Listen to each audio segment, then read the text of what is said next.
America, 1935, was close to the end for the North American gray wolf.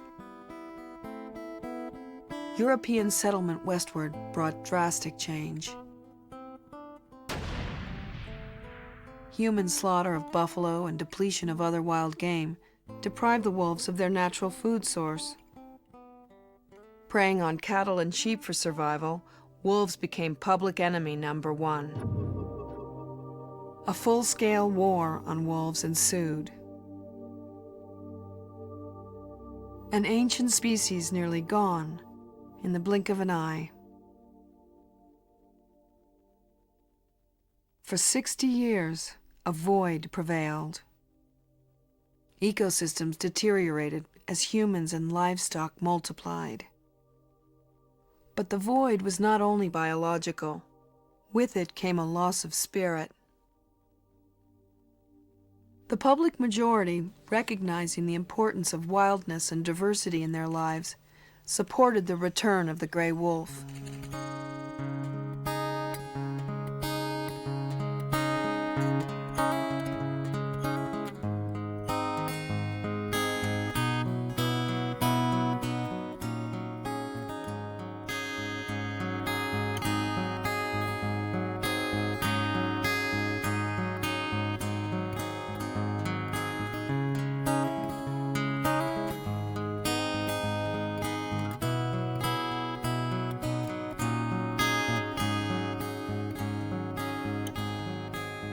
The Fish and Wildlife Service, a federal agency that once sought to exterminate wolves, would now attempt to restore them.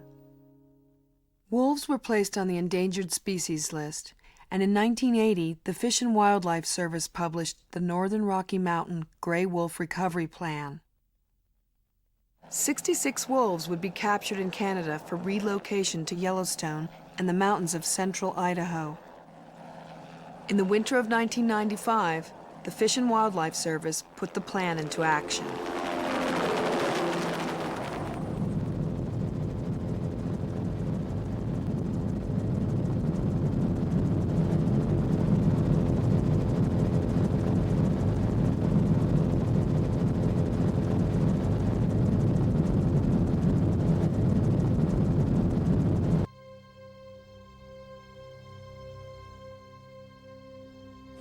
Get this dart out of me. We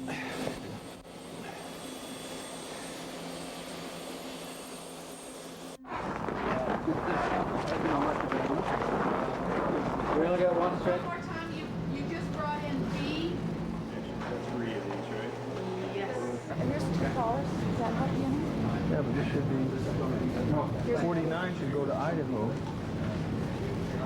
The goal of the plan was to see the wolves grow to 30 breeding pairs for 3 consecutive years, approximately 300 wolves, at which time the gray wolf would be removed from the endangered species list. I'm right behind you, okay?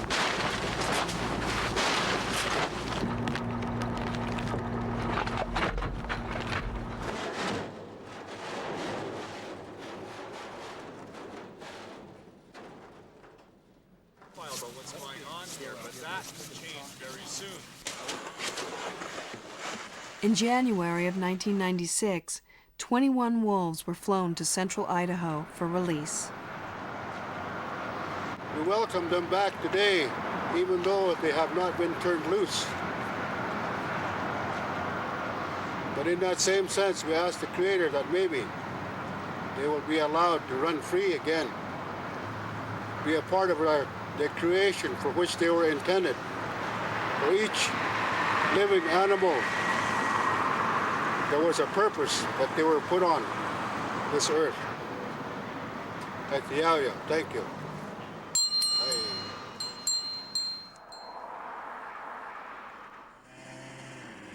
Among the captured wolves was a female labeled B36F. She'd been plucked from the Petrie pack native to British Columbia.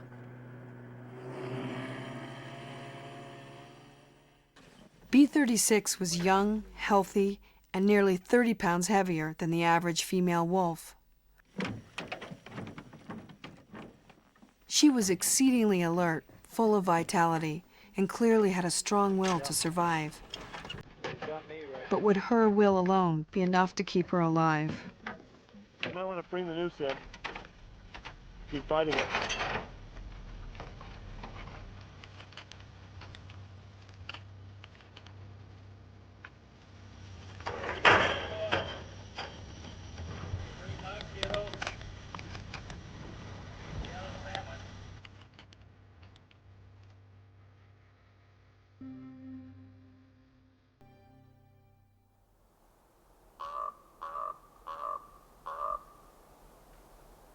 Wolves, much like humans in social structure, thrive in a connected, familial setting. Companionship and cooperation are ultimately a necessity for survival and expansion.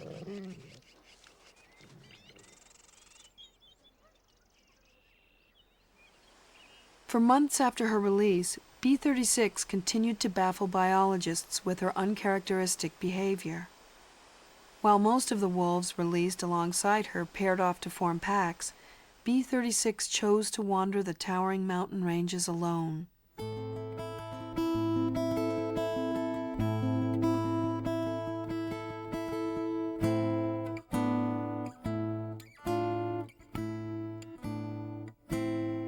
"20,000 square miles of Idaho public land was considered the recovery area where wolves would be protected. An island of wilderness, surrounded by people.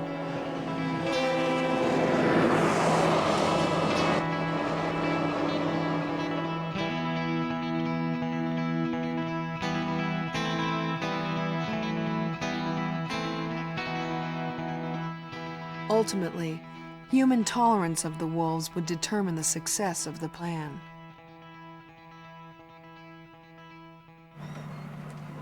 All livestock producers in this particular area were against the reintroduction. With the human populace expanding and domestic livestock expanding, we felt that there was no sense to reinvent the wheel, that the wolves were eradicated for a reason in the 1930s. Wolves cannot and will not survive in this forefront.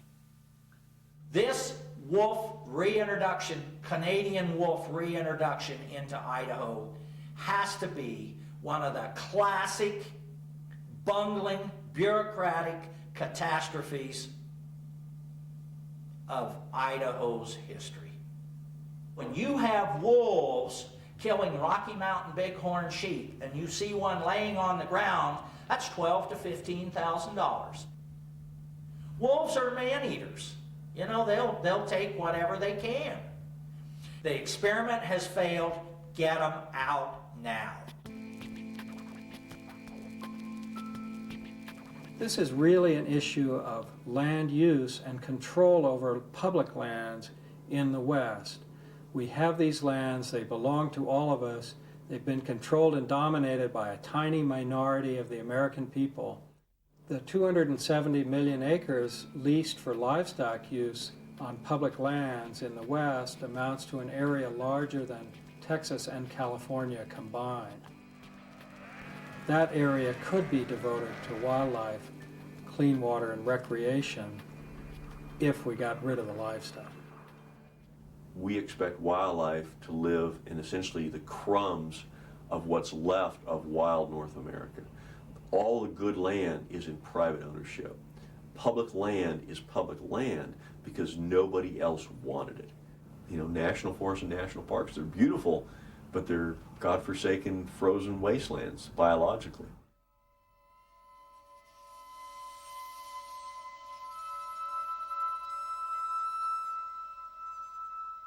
For 2 years, B-36 roamed the ragged terrain of her new home.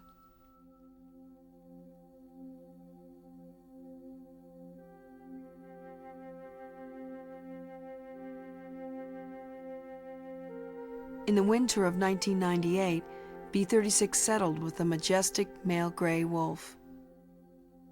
He was one of the few remaining wolves native to the western United States. Until then, he'd been living in Idaho undetected. Massive in size, he walked with a limp likely caused by a leg hold trap. Biologists dubbed him the Old Man. Within a matter of months, denned in the snows of the White Cloud mountain range, B-36 and her mate gave birth to a litter of 9 pups, forming what would become known as the White Cloud Pack. Theirs was the largest litter in Idaho since the reintroduction began, the perfect symbol of success for the $17 million recovery plan.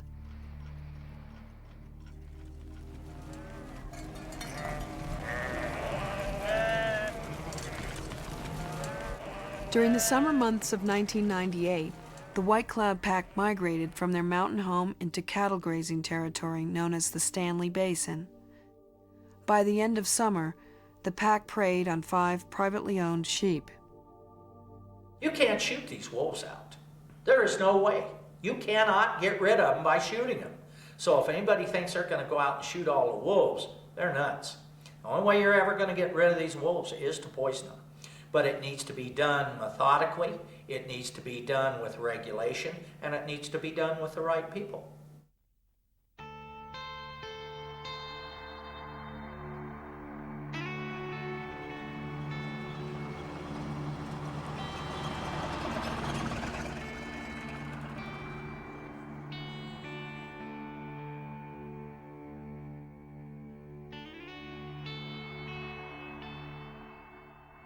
The plan is a zone management plan. A wolf area, a buffer zone, and a no wolf area. Basically, you can shoot him or Wildlife Services can shoot him if he's outside the recovery area. Bob, if they get out of their zone and they're not attacking cattle or wildlife, will you still trap them or dispose of them? Or do they get nailed when they're out of the zone regardless of what they're doing? In the no wolf zone, actually they could be shot at any time. Okay, but that's south of Interstate 84. So if I want to run one out of his zone and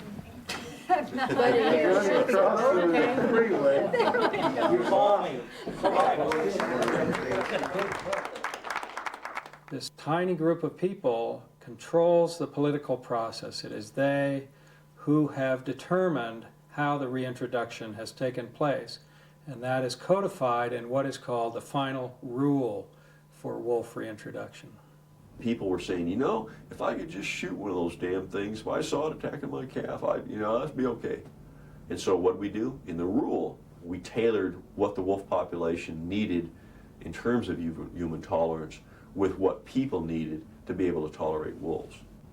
One of the first recommendations in that plan was to develop a wolf control plan. What would we do if wolves did attack livestock? In an attempt to appease livestock producers adversely affected by wolf depredation, the final rule called for the monitoring of all wolves in the recovery region.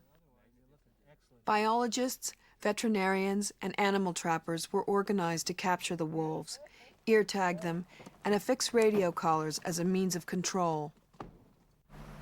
Similar trap was used in Canada to catch the wolves that were brought here. They cast them where they don't close together.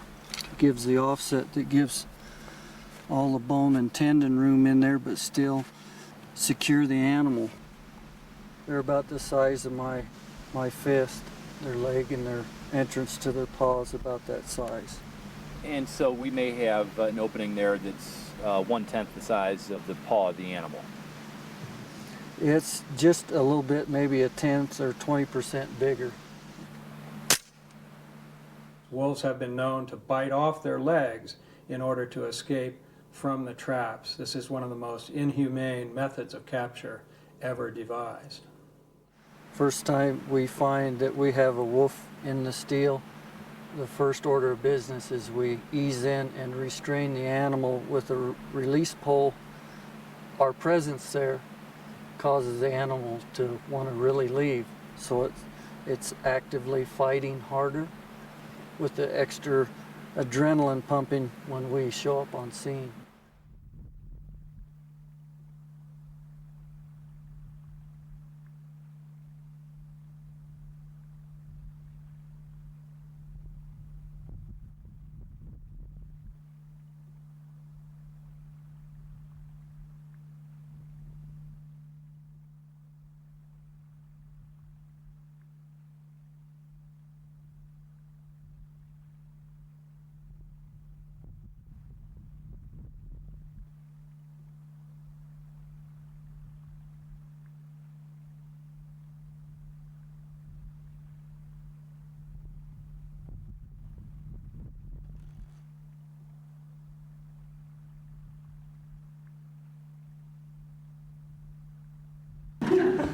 Anyway, I was one of them.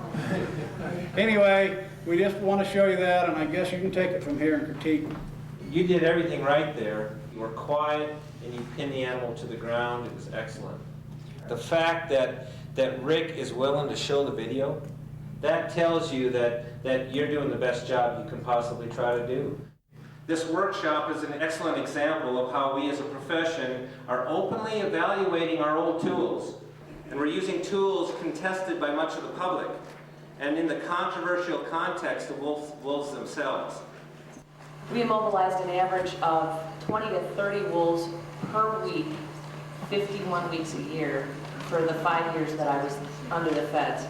So, and we used just about every drug combination imaginable. And so it gave us a lot of experience. It also gave me lots of opportunities to mess up. All drugs and all drug combinations have adverse side effects. Side effects: low oxygen saturation, high CO2, transient high blood pressure, lack of breathing, low heart rate. Iletamine, which is in the same family as ketamine, it's a dissociative anesthetic, causes hallucinations, etc. Ketamine, xylazine, very commonly used. Side effects: bradycardia, high blood pressure, decreased respiratory rate, and seizures. Seizures are just not a very feel-good thing to see. I put self-mutilation in there.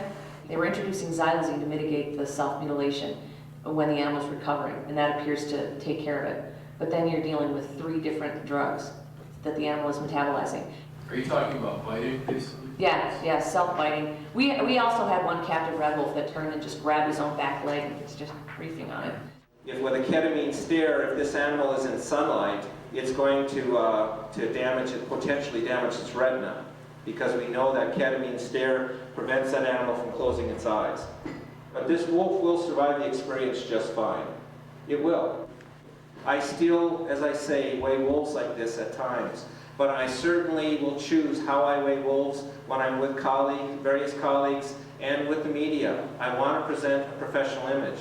The media is going to want you to take that head cover off and photograph the face of the wolf. And my response when someone asks that is, I think you'll understand that for the best interest for the wolf, we'll leave it on. And I've heard it said that when no one's around, do whatever you want. But we can demonstrate a more professional presentation than that.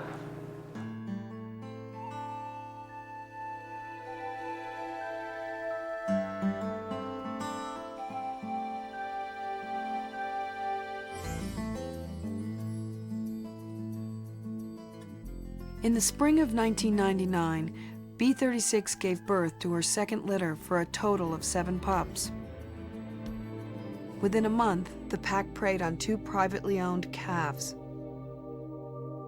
As a result, the Fish and Wildlife Service captured and collared 2 of B36's yearling pups from her first litter. The 2 pups were relocated hundreds of miles away in the central Idaho wilderness. When you manage wildlife like wolves, anytime you handle them, it's traumatic to wolves. And when you compound that by putting collars on them, radio collars, by putting ear tags in their ears as if they were livestock, and by pulling teeth out of their mouths to see how old they are, you are traumatizing that individual animal. And there is really an ethical question involved in this kind of human behavior.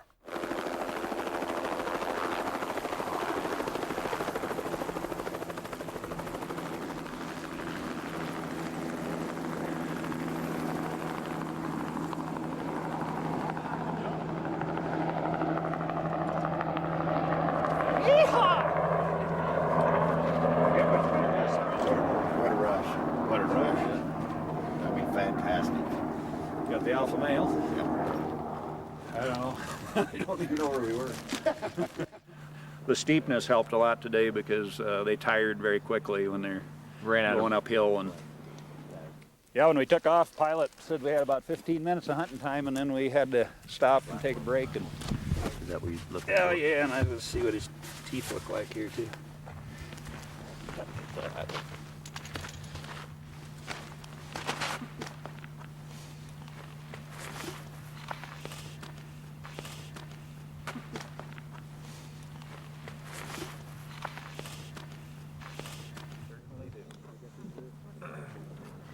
What are you doing there, Isaac? Putting an ear tag in. Why does he need 2 ear tags? Just because he's got 2 ears.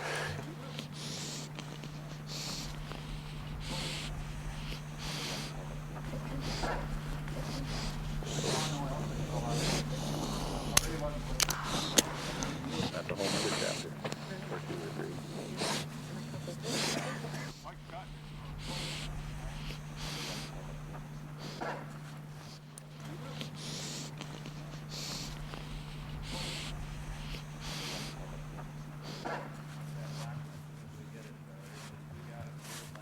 Yeah.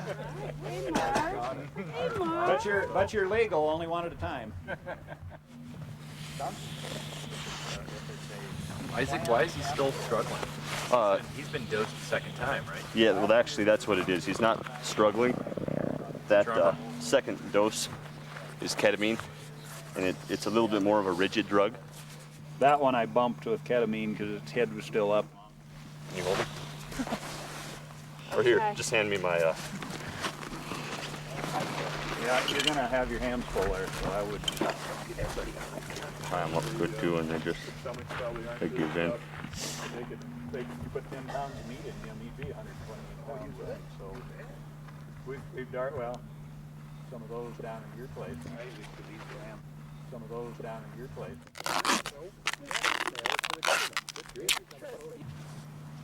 Don't let it get away now. Okay. Everybody's the same,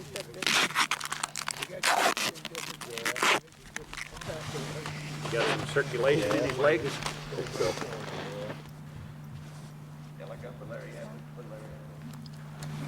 Give me a souvenir picture, Kurt. What do you call them? White hawk? Perfect. We had tongue in and everything, so. Let me grab you. It's on video there, Carter. Let me grab it on video. Oh, that's pretty.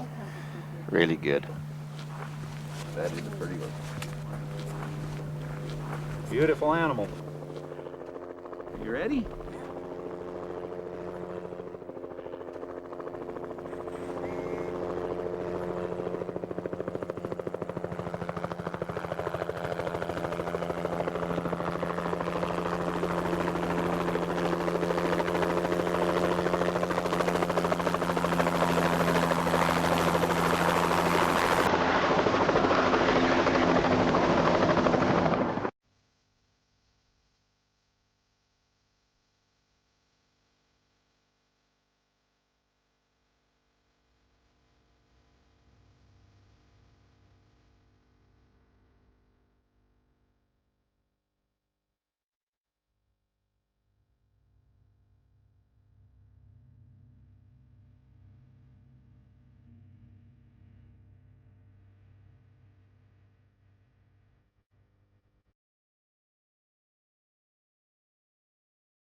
The cost to administer the wolf reintroduction program is between $15 and $20 million. That far exceeds the value of livestock loss, and those losses are already paid for by a special program of defenders of wildlife who reimburse ranchers for confirmed wolf killings. You know, I call the compensation programs pacifiers. Basically, that's what they are. If they can get an adequate compensation program for other than confirmed losses, it would certainly help attitudes and fears that we have as producers. But I'm not certain that it will ever pacify livestock producers to the point where they're just going to accept the presence of the animals. Wolf predation to the industry is completely insignificant and almost immeasurable on a year-to-year basis. But emotionally, it's a big, big deal. The result is that wolves are trapped, drugged, and relocated to faraway places, often hundreds of miles away, and the pack structure of that local pack is destroyed. That vacuum is always filled by another pack of wolves as long as there is a reservoir of wolves in the area. The result is that as long as there are livestock in the area where wolves are located, we will constantly have to kill or relocate wolves. That's a self-perpetuating industry of wolf control.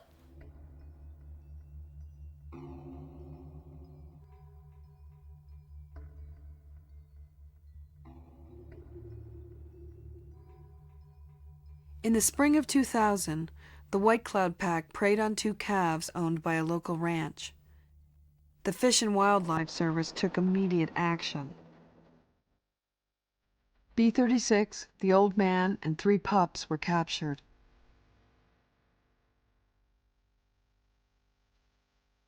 B-36 was close to term with her 3rd litter.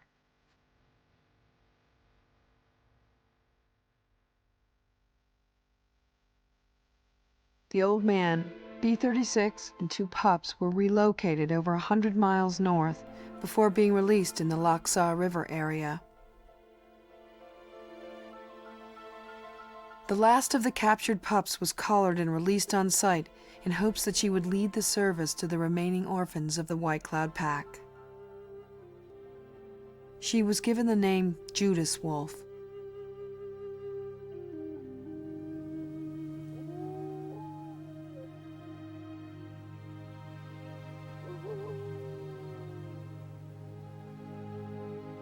The wolves that are left are often juvenile wolves without hunting expertise, and they will resort to either living at human waste sites like dumps or preying on easily available animals like livestock in farmyards even, or domestic dogs. This is a direct outcome of our attempt to manipulate and control wolf pack structure, and that's a terrible mistake.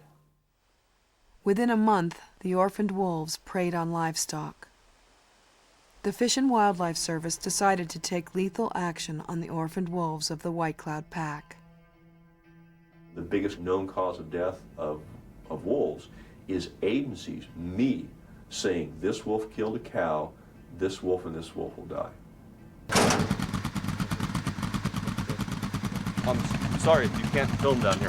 What we've been instructed through the Fish and Wildlife Service right now is lethal control. Trap or shoot wolves. If we caught wolves in the traps, that they would be euthanized. What we want to do is we want to follow you onto public lands, and we want to film your trapping activities on public lands. You'd have to get that through our state office. That's something I don't have the authority to do. But you won't let us come out and film you do this. Boss says no, I guess that's the way it is. Don't you find that to be a form of censorship in itself, avoiding the truth of the fact? In my opinion, yes.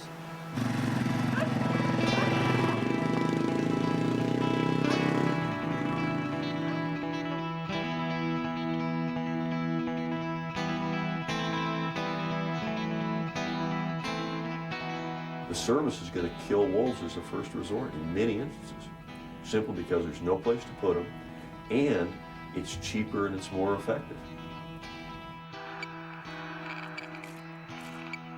As the service had hoped, the collared Judas wolf had rejoined her siblings and betrayed their location.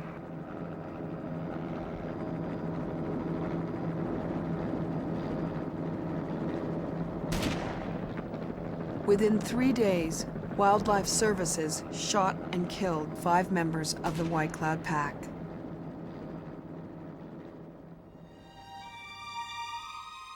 Only 1 wolf escaped. Judas Wolf was the last to be killed in what an outraged public called the Easter week shootout.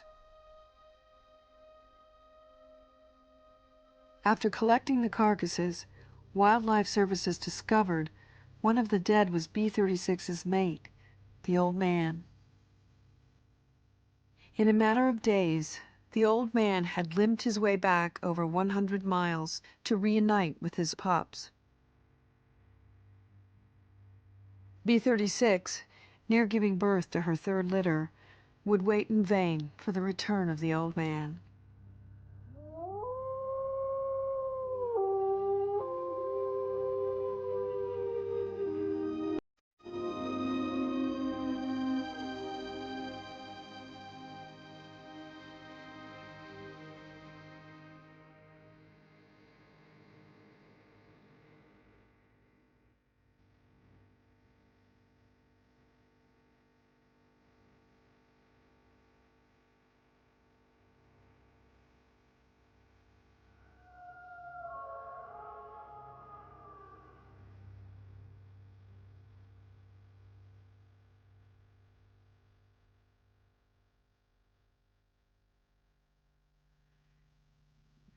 I support the theory that animals have a right to exist, but I do not support the theory that animals have the first right to exist. Again, I'm a realist. I know as the human populace continues to expand, habitat deteriorates, and some species are not going to be able to survive. We lost the dinosaurs. We are going to lose other species. And I can't see saving a species overrides saving a human's ability to survive in an environment that he or she wishes. Without livestock, especially on public lands, we as human beings have virtually no conflicts with wildlife of any kind.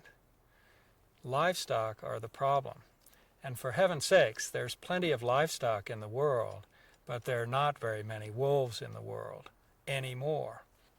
If we need more livestock, we can go to Texas. There are plenty there, especially if you just want to see them. We want no wolves in Idaho. Hear me loud and clear. No wolves. The only wolf we want in Idaho is in the zoo in Boise, one neutered. Biologists searched in vain for B-36 and her imperiled pups. A grieving public was beginning to lose hope that she had survived her ordeal. Finally, after a 3-month search, she was located in northern Idaho with 2 surviving pups from her most recent litter. 2 months later, the Fish and Wildlife Service relocated B-36 for a 3rd time after finding her near cattle grazing allotments in Montana. During the following hunting season, B-36F was reported missing.